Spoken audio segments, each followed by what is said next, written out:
So welcome back to this playlist जिसमें आप सीख रहे हैं कि बैंक निफ्टी के अंदर आप किस तरीके से ऑप्शन बाइंग कर सकते हैं। तो आज घनश्याम सर आपको अपनी फेवरेट मार्केट खुलते ही आपको क्या करना है बैंक निफ्टी में उसकी एक स्पेशल स्ट्रैटेजी देने वाले हैं। सो सर स्ट्रैटेजी को आप क्या बोलते हैं? 9:20 तो 9:20। हाँ 9:20 पे अगर ये हमारी कंडीशन देखिए, हर चीज क्या होता है ना, बस 9:20 के नाम पे लोग क्या करते हैं, बस 9:20 पे जैसा भी बना वैसा ट्रेड ले लेते हैं जी। वहां पे कुछ कंडीशन है, उस कंडीशन को हमें फॉलो करना पड़ता है। जब वो कंडीशन बनती है तो मैं 9:20 को भी नहीं छोड़ता हूँ, 9:20 को भी तुरंत ही ट्रेड करता हूँ। 5 मिनट के टाइम फ्रेम में 5 मिनट के टाइम फ्रेम में चार्ट को देखता हूँ। देखिए पहले 5 मिनट की जो वॉलेटिलिटी होती है ना वो खत्म हो जाती है तब तक, और वो वॉलेटिलिटी खत्म होने के बाद अगर मार्केट डायरेक्शनल मूव है, मान लीजिए मार्केट का ट्रेंड अगर अप है, पहले मैं चार्ट पे नहीं दिखाता, पहले आपको वैसे बताता हूँ फिर मैं चार्ट के दिखाता हूँ। मान लीजिए मार्केट का ट्रेंड अप है, मार्केट ने क्लोज किया है मान लीजिए कि 41,000 पे क्लोज। अभी हम कुछ गैप अप की बात कर रहे हैं क्या? मार्केट का ओवरऑल ट्रेंड अप है या फिर गैप अप हुआ है? नहीं, ओवरऑल ट्रेंड अप है। ओवरऑल ट्रेंड अप है, ओवरऑल ट्रेंड अभी मार्केट का अप है। और अप ट्रेंड में मान लीजिए, अप ट्रेंड का मतलब ये होगा पिछले 3-4 दिन में ठीक ठाक, हाँ वही मतलब ट्रेंड कंटिन्यू, हाँ ट्रेंड कंटिन्यू चल रहा है। अब ऐसे ट्रेंड में क्या होता है ना, ऐसे ट्रेंड में मान लीजिए मार्केट अगर 300 400 500 पॉइंट अगर गैप डाउन ओपन हो जाए तो वहां पे 9:20 सबसे अच्छा वर्क करती है। ओके, ट्रेंड अप है, मार्केट में क्या मिले, हमें गैप डाउन मिल गया, 400-500 पॉइंट का कोई खराब न्यूज आ गई और मार्केट वहां से रिवर्स बहुत तेज करता है। जब 9:20 वो पकड़ में आती है तो वो 250 300 400 पॉइंट तक कंटिन्यू मूव देती है, बहुत अच्छा मूव देके जाती है, वो पूरे हफ्ते का प्रॉफिट एक ही दिन में देके चली जाती है। लेकिन अब होता क्या है ना कि मार्केट का ट्रेंड अप है, आज 600 पॉइंट गैप डाउन ओपन हो गया तो लोग डर जाते हैं जी, फिर लोग वो लेने की हिम्मत नहीं कर पाते वहां पे। लेकिन मैं आपको चार्ट में दिखाऊंगा, ऐसे 4-5 चार्ट में आपको दिखाऊंगा जिससे आपको लगेगा कि फिर आपको शायद अगली बार से डर ना लगे। लेकिन एक दिन तो करेगा, लेकिन करेगा तो कितना लेके जाएगा, 60-70 पॉइंट लेके जाएगा ना यार, देने को तो 250-300 पॉइंट वो तैयार है ना। तो अगर वैसे 3 भी ऐसे होंगे तो भी फर्क नहीं पड़ेगा, एक चल गया तो आपको प्रॉफिट में आ गया। तो चलिए मैं वो दिखाता हूँ चार्ट पे आपको जी। अभी फिलहाल देखिए 4-5 दिन पहले ही हुआ था ये, यहाँ पे देखिए इस कैंडल को देखिए, ये ओवरऑल मार्केट का ट्रेंड अप है। पिछले 3-4 दिनों से मार्केट कंटिन्यू यहाँ पे जा रहा है, 31 को जा रहा है, फिर ये नवंबर में गया, फिर यहाँ पे गया और यहाँ पे इसने आके क्लोज कर दिया। अब क्लोज करने के बाद में मार्केट में क्या हुआ, कुछ खराब न्यूज आ गई जी। अब कुछ भी आ गई या फिर डाउ जोन्स 400-500 पॉइंट शायद गिरा होगा तो यहाँ पे गैप डाउन ओपन हो गया।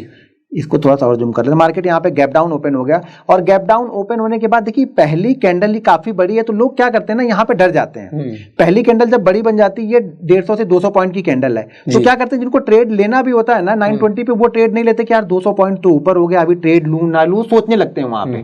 जबकि यहाँ पे ये सोचने की जरूरत नहीं होती, अगर मार्केट का ट्रेंड अप है ना तो आपको सोचने की जरूरत नहीं है। यहाँ से 60 से 70 पॉइंट का एसएल है, बस छोटा सा एसएल है 60 से 70 पॉइंट का। अब देखिए इसका कहने का मतलब ये नहीं कि हर दिन ये चलेगा ही चलेगा, लेकिन अगर इस कंडीशन को फॉलो करता है तो मैं देखा हूं, मैं कंटिन्यू इसको ट्रेड करता हूं, 1.5 साल 2 साल से कंटिन्यू ट्रेड करता हूं, तो ये जब भी चलता है ना तो 200-250 पॉइंट का मूव आपका फिक्स है, ये फिर आपको डरने की जरूरत ही नहीं। और ये इतना फास्ट मूव होता है ना कि अगर ये गुरुवार को मिल जाए तो प्रीमियम 100 वाला प्रीमियम जो होता है ना, जो उसको 100 पॉइंट ही बढ़ना चाहिए ना, वो 120-130 पॉइंट तक बढ़ जाता है। जनरली 100 पॉइंट ज्यादा प्रीमियम नहीं बढ़ेगा, एट द मनी होता है, लेकिन इतना फास्ट होता है कि वो प्रीमियम बढ़ जाता है। वहां पे सेलर आते होंगे शायद उसको हाई प्राइस पे सेल करने के लिए, तो शायद और प्रीमियम बढ़ जाता होगा। तो यहाँ पे क्या होता है 9:20 को हम फॉलो करते हैं, टाइम फ्रेम 5 मिनट का रखना है, आईवी चेंज हो जाती होगी ना बाइंग। हाँ तो यहाँ पे क्या करना है, टाइम फ्रेम में 5 मिनट का रखना है। पहले 5 मिनट आपको कुछ नहीं करना है, सिर्फ शांति से देखना है। अगर गैप डाउन ओपन हो गया तो बहुत अच्छी बात है, अप ट्रेंड में, जैसे मार्केट अभी 42,000 पे क्लोज किया है, अगर ये मार्केट गैप डाउन ओपन हो जाता है, पहली कैंडल क्या बने, कैंडल का कलर ध्यान रखना है आपको, ग्रीन कैंडल बननी चाहिए। गैप डाउन के बाद ये रेड कैंडल बनेगी और फिर हाई को निकालेगी, तो मैं ट्रेड नहीं करने वाला हूं, ये ग्रीन ही बननी चाहिए। मुझे दिखने चाहिए कि हाँ बायर इसको ऊपर लेके आए, बायर का इंटरेस्ट है इस कैंडल में। जैसे मार्केट नीचे ओपन हो गया, यहाँ पे कैंडल बनी और 9:20 यहाँ पे अप्लाई हुए, जैसे जो भी 9:20 का हाई है वो हम यहाँ पे हाई को हम बाइंग करते हैं 70 से। अगर हाई ब्रेक होने के बाद में, हाई ब्रेक होने के बाद ही बाइंग, तो 9:20 की कैंडल पूरी बनने दो, वो तो पूरी बन गई। ये सेकंड कैंडल थी हमारी 9:20 की, ये पूरी बन गई। जैसी तीसरी कैंडल, नहीं 9:15 से 9:20 पहली कैंडल हो गई ना, मार्केट में ओपन हुआ 9:15 टू 9:20 बंद हो गई, पहली कैंडल बन गई हमारी। तो ये पहली कैंडल के बाद ही आप कह रहे हैं? पहली कैंडल के बाद। अच्छा, मतलब मेरे को लगा दूसरी कैंडल जो 9:20 पे बनी उसके बाद। नहीं पहली फर्स्ट कैंडल के बाद ही ट्रेड कर रहे हो। 9:20 पे कंप्लीट हो गई है फर्स्ट कैंडल कंप्लीट, तो मेरी एंट्री नेक्स्ट कैंडल में हो गई। हाँ 9:20 जैसे उसका हाई ब्रेक हुआ, हाई ब्रेक होगा, सोचना नहीं वहां पे, तो क्या सोच विचार आप करोगे ना तब तक 50 पॉइंट ऊपर निकल जाएगा। तो सोचना नहीं, आपको पहले से डिसाइड करके बैठना है कि भाई मुझे ट्रेड मार देना, ये हमारा हाई लग गया, जैसे हमारा हाई क्रॉस होगा मैं ट्रेड मार दूंगा। और यहाँ से आपको देखिए जब कैंडल थोड़ी सी बड़ी बनती है ना तो एसएल हम क्या करते हैं 100 पॉइंट का ले लेते हैं। अगर ये कैंडल 100 पॉइंट से नीचे की बनी है तो एसएल आप 70 से 80 पॉइंट ले लो। बस ये चीजें ध्यान रखो, क्योंकि यहाँ पे वॉलेटिलिटी थोड़ी सी ज्यादा होगी। अगर कैंडल बड़ी बन गई है तो एसएल आपका 100 पॉइंट का रहेगा। अगर ये कैंडल 100 से 150 पॉइंट के बीच की है तब आपका एसएल जो रहेगा नहीं, बड़ी ही तो बनी है सर कैंडल, तो 100 पॉइंट क्या मतलब? बड़ी का मतलब ये हो गया कि 250 पॉइंट की हो गई पॉइंट वाइज बड़ी, पहली ही कैंडल 250 पॉइंट की होगी। हाँ, तो एसएल आपको 100 पॉइंट का लेना पड़ेगा। पहली कैंडल अगर मान लीजिए 150 पॉइंट की है, 100 पॉइंट की है, तो एसएल आपका 70 से 80 पॉइंट में हमारा काम चल जाता है। उसको वो ब्रेक नहीं करता है। तो जैसे इसको ब्रेक करेगा मैं वैसे ही ट्रेड लूंगा यहाँ पे, और इसको हम मोमेंटम के साथ ही लेके जाएंगे। अब इसको यहाँ पे नहीं निकलूंगा मैं, लोग क्या सोचते हैं कि यहाँ पे निकलूंगा, यहाँ पे नहीं निकलूंगा। जैसे मोमेंटम ये भी आपको सोचना, हम आ कहाँ से रहे हैं 880 से, पहुंच कहाँ पे गए हम यहाँ पे 4280 पे, 400 पॉइंट का मूव। तो 400 पॉइंट के भाई थोड़ा तो कूल तो होगा ना। अगर 400 पॉइंट के बाद 100 पॉइंट भी गिरा तो भी प्रीमियम तो डाउन होगा ना। तो आपको ये यहाँ पे ध्यान रखना पड़ेगा। 920 के बाद में जैसे ही 920 वाली जो कैंडल ये बन रही है, ये 915 की है, ये 920 की है, जैसे हाई को ब्रेक करेगा वैसे ही हम ट्रेड लेंगे। और बिल्कुल एग्जिट वाला बटन दबा के रखना आपको, क्योंकि ये मूवमेंट बहुत फास्ट होता है। 150-200 पॉइंट बहुत फास्ट मार्केट यहाँ से जाएगा। और जैसे ही आपको दिखने लगे कि अब यहाँ पे कोई रेड कैंडल बन रही है, या एक हाई के बाद में वापस ये करेक्शन होकर नीचे की साइड में आ रहा है, आपको प्रॉफिट बुक करके निकल जाना है। करेक्शन हो रहा है या कैंडल बनने का वेट कर? नहीं, यहाँ देखिए, अगर आपको 150 पॉइंट से ज्यादा का मूव मिल गया और ऊपर जाके वो 50 पॉइंट हाई से 50 पॉइंट नीचे आ गई, एग्जिट कर जाऊंगा मैं। अच्छा, अपने हाई से 50 पॉइंट नीचे आ गई, फिर मैंने वहां पे सोचूंगा उसमें कैंडल बनने का वेट नहीं करूंगा। नहीं, वहां पे बनने का वेट, क्योंकि अगर वो 400 पॉइंट गई ना तो हो सकता है वो 150 पॉइंट का वही कैंडल करेक्शन कर दे, क्योंकि बड़ा मूव मिल गया ना, तो प्रॉफिट बुकिंग भी बड़ी होगी वहां पे। तो आप कह रहे हो हाई के बाद 50 पॉइंट के बाद एग्जिट, और वहां पे मैं वो 300 क्वांटिटी रखूंगा भी नहीं, ऑल ओवर पूरी क्वांटिटी, क्योंकि मैं तो बैठा ही था 200 पॉइंट के लिए। वो अगर मैंने 100 पे मैं 70 निकाल देता, 700 क्वांटिटी निकालता 1000 में से, तो 300 पॉइंट ज्यादा 200 जाती, तो मैं पूरी क्वांटिटी पे मुझे 200 मिल रहा था पॉइंट, तो मैं वहीं पे पूरी क्वांटिटी एग्जिट करूंगा। वहां पे मैं सोच विचार नहीं करूंगा कि नहीं शायद ऊपर जाए, या फिर बाद में गिल्टी होता क्या है ना, हम ट्रेडर क्या करते हैं ना, रिटेलर अभी जो नए आते हैं वो लोग क्या करते हैं ना, यार मैं यहाँ पे निकल गया लेकिन मार्केट यहाँ से यहाँ तक गया, मेरा यहाँ पे 100 रुपए में मैं निकला और यहाँ तक गया था तो 200 बन रहा था। तो वो क्या होता है ना, इस अफसोस में जीता रहता है, इस प्रॉफिट को एंजॉय नहीं करता है वो इसके लेके गिल्टी फील करते रहता है कि नहीं यार मैं निकल गया था, यहाँ पे नहीं निकला होता तो मैं शायद मुझे इतना बड़ा प्रॉफिट होता। वो कैलकुलेशन दिमाग में चलते रहता है वो, तो हमें वो नहीं करना है। ऐसे में बहुत सारी बार-बार शूटिंग स्टार बन रहे थे, उसका वो क्या करता? कौन सा? ये भी शूटिंग स्टार है, उसके ऊपर भी हल्का सा उस तरीके का कैंडल है। एक मिनट, कहाँ पे? ये इसके वो जो रेड बनी है वो शूटिंग स्टार ही तो बनी है सर, टॉप पे नहीं, जो फर्स्ट बनी ये इससे पहले ये शूटिंग स्टार ही तो है। तो लो ब्रेक होनी चाहिए ना। हाँ, नहीं मेरी कंडीशन में, आपकी कंडीशन की बात नहीं कर रहा, मैं एक जनरल बोल रहा हूँ कि वो टॉप पर आके शूटिंग स्टार बन गया। अगर उसका देखिए नेक्स्ट कैंडल ने उसका लो ब्रेक कर दिया ना शूटिंग स्टार वाली कैंडल का, बिल्कुल, तो वहां से तो वैसे ही डर जाएगा एक बंदा। हाँ, डर जाएगा, मेरे ऐसा बंदा तो डर जाएगा। आपके इसमें हम ही डर जाएंगे भाई। कैंडल अगर 200 पॉइंट मिल रहे होंगे आपको सीधे उसमें से 100 पॉइंट कम होंगे तो किसी को भी डर लगेगा ना भाई, जो मिल रहा पहले वो तो ले लो।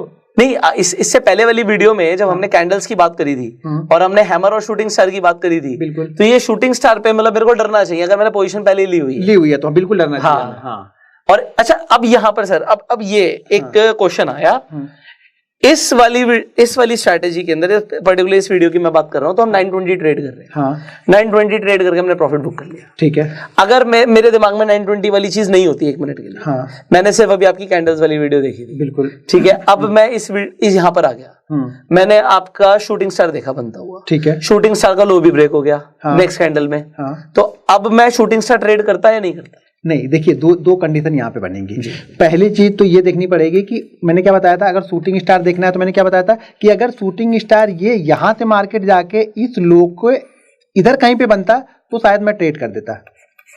मैंने 2 चीजें बताई तुम्हारे, क्लोज के नीचे बनता तो, हाँ, ये क्लोज के नीचे ही बनता। मार्केट मान लीजिए यहाँ से ये ओपन होती कैंडल, ठीक है, यहाँ से ये ओपन होती है और धीरे धीरे करके यहाँ पे जाती और यहाँ पे जाके ये शूटिंग स्टार बनाती तो मैं यहाँ पे ट्रेड कर, मतलब वो अपने एक तरीके से क्लोज के नीचे रहती, मतलब क्या है, अभी वो क्लोज के ऊपर बनी है। हाँ, अभी कल के क्लोज के ऊपर पहुंच गई, मतलब मार्केट में जो कल वाले सेलर होंगे वो भी शायद निकल रहे होंगे अब, जो कल की पोजीशन बना के बैठे होंगे कि कल का लो, या फिर जो मतलब जो सेलर होंगे यहाँ पे जिन्होंने सेल किया होगा, मार्केट नीचे ओपन हुआ तो वो ये सोच के बैठे होंगे, जो भी सेल लेके गए होंगे वो ये सोचेंगे क्या कि अगर इसके नीचे रह जाएगा तो मैं पोजीशन को रखूंगा, इसके ऊपर मार्केट निकल जाएगा मैं पोजीशन को क्लोज कर दूंगा। तो अब ये मार्केट क्या हो गया, अब बायर की गिरफ्त में आ चुका ना यहाँ पे। हमें क्या चाहिए, जब हमें सेल करना है तो हमें सेलर की गिरफ्त मार्केट चाहिए ना, सेलर का कंट्रोल चाहिए वहां पे। सेलर का कंट्रोल कब रहता है, जब हम कल की क्लोजिंग से नीचे ही अभी ट्रेड करते रहें। देखिए, जब तक आप कल की क्लोजिंग से नीचे ट्रेड कर रहे हैं, ये आप दिमाग में हर समय मान के चलना है कि आप वीक हो, कल की क्लोजिंग से नीचे ट्रेड कर रहे हो ना, एक साइकोलॉजी है ये कि आप वीक हो,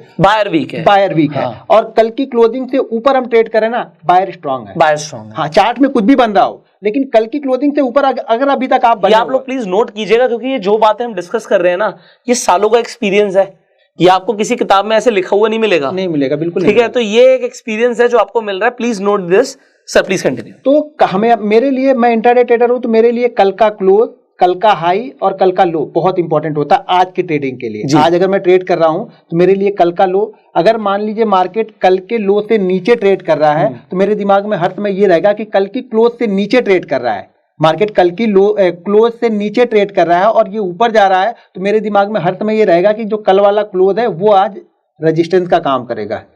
अगर मार्केट कल की क्लोजिंग प्राइस से ऊपर ट्रेड कर रहा है और मार्केट किसी भी कंडीशन में नीचे आता है तो कल की जो क्लोजिंग प्राइस है ना, वो हमारे लिए सपोर्ट का काम कर रही है, वो साइकोलॉजिकल सपोर्ट है। अगर उसी सपोर्ट लेवल के आसपास में ऊपर से अगर नीचे आ रहा है तो हैमर बन गई, तो बहुत अच्छा वर्क करेगी। अगर उसी सपोर्ट जो हम नीचे से ऊपर जा रहे हैं और वहां पे शूटिंग स्टार बन गई, तो वो बहुत अच्छा वर्क। तो अभी हम क्लोज को देखते हुए हैमर और शूटिंग स्टार को ट्रेड करते हैं। तो इस ये एक बार हटा दीजिए सर अपने। तो इस सेटअप के अंदर इनफैक्ट आप देखिए लास्ट वीडियो में जो आपने सीखा, तो यहां पर आपको एक बहुत इंपॉर्टेंट पॉइंट समझ आया कि शूटिंग स्टार और हैमर को भी सर हर बार ट्रेड नहीं कर रहे हैं, ऑल्दो ये शूटिंग स्टार बना है, बिल्कुल बना है।